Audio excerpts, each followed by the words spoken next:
Welcome to Chiltern Open Air Museum's community engagement project Haddenham Fusion, generously funded by the Heritage Lottery Fund. We actually started this project late in 2012, after most of the cottage was built, to involve our local communities in the telling of the stories to our visitors. The project was not only about the history of the people who lived in the cottage, but also about the story of the groups themselves, from the people who helped to build, research or donate their own artefacts, to the U3A Chiltern Snadfas who made period quilts for the 1840s, 1910 bedrooms, and the community groups originally from different countries who found they identified with the Victorian ways of life. The project I looked at with great admiration. It just seems an incredible thing to have done. Now I know we had a long wait, but it's just been so marvellous that you've actually achieved it, and it looks, better than new. I bought it and we moved in as a family. We lived there happy. I designed another house to go in the place of it, but I had to get the cottage condemned. And we started knocking the old cottage down, and somebody come along. He said, "Well, can we have it?" I said, "Well, who are you?"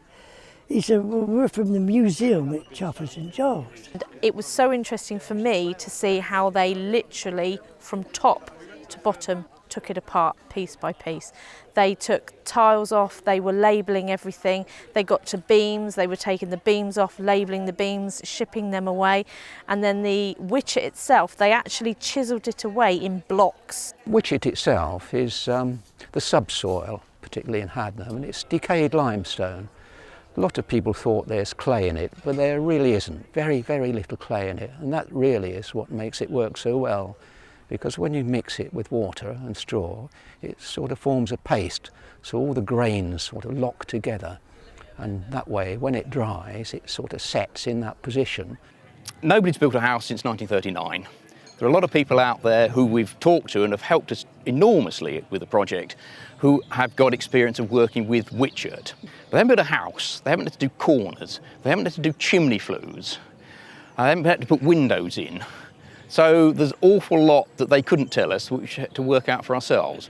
So it's a tremendous sense of satisfaction, which is shared by the team of volunteers who've been working with me, that we can actually do this. With the building that we've got behind us, the people there would not have been builders, they would have done this themselves, so they would probably have had far less skills than me. There's a saying that good wychet wall needs stout boots and a good hat.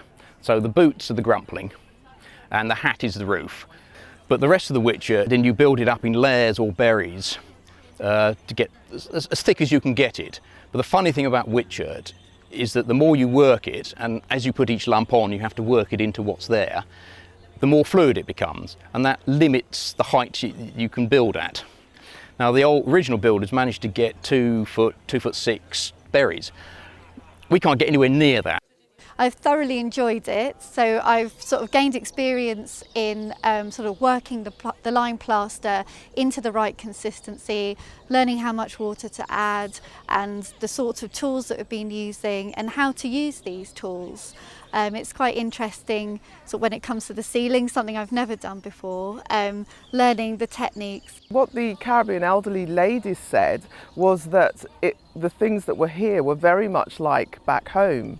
When they experienced the wash day, they could see that they had brought a tradition that was here, and they had used it back home, just that it was in the rivers and not in the sink.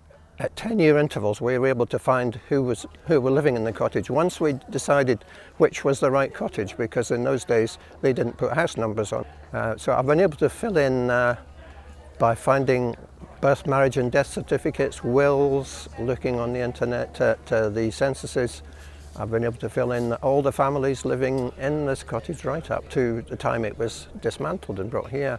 I'm hoping we should get everything suitable of pieces of the right period.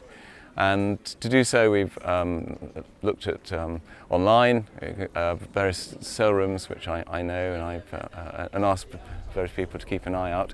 It's also, of course, finding things the right size, because the scale here is pretty small. Well, we can now use the flagon that was hiding away in a cupboard that's never been used before, because if it's about the right age. We've got a rather nice tea service in there. We are getting in some things for the 1970s room through donations. But a lot of the things we've got, that or will be in there, they're not in there at the moment, are actually in our stores that we've had here for quite a few years. Our younger sister had the front bedroom, and this was the blanket that on her bed, and which I'm afraid we can't part with because it's now an heirloom. And Debbie's bedroom was based around these colours. First of all, I did quite a lot of research about what sort of quilt would be suitable for this period, and came up with the idea of a crazy quilt because that was very popular at that time. They would use up all their scraps of fabric that they would have had around the house, everything from shirts to furnishings. Ash Hill School, who, when I contacted them, got very excited because those children at that school do not get any school trips because their parents just are not the type of parents that take them to museums. Well, the main reason that I was able to persuade them to come was because it was a funded project, and they actually just had to get the numbers together and everything else was paid for. I've really had this opportunity to learn so much. Things I never thought I'd ever touch, things I thought I'd never be able to do.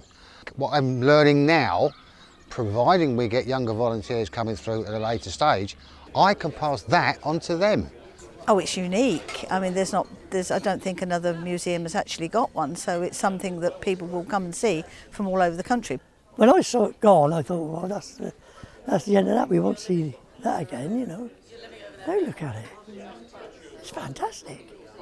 From my point of view, sort of having worked as an archaeologist in the past, I have experienced seeing these materials but not fully understood them, or what their origins were, or how they worked, and what they created above ground. So it's fantastic not only to keep these techniques alive and to pass the knowledge on, but it overflows into other areas as well, understanding of buildings and what keeps them alive, what makes them suffer if you do certain things to them. So it's treating them well and keeping them going for the next generation. The part of Haddenham is now in Chelford St Giles, and so it's a wonderful thing. A number of groups from Haddenham have come along, and I'm sure they will in the future.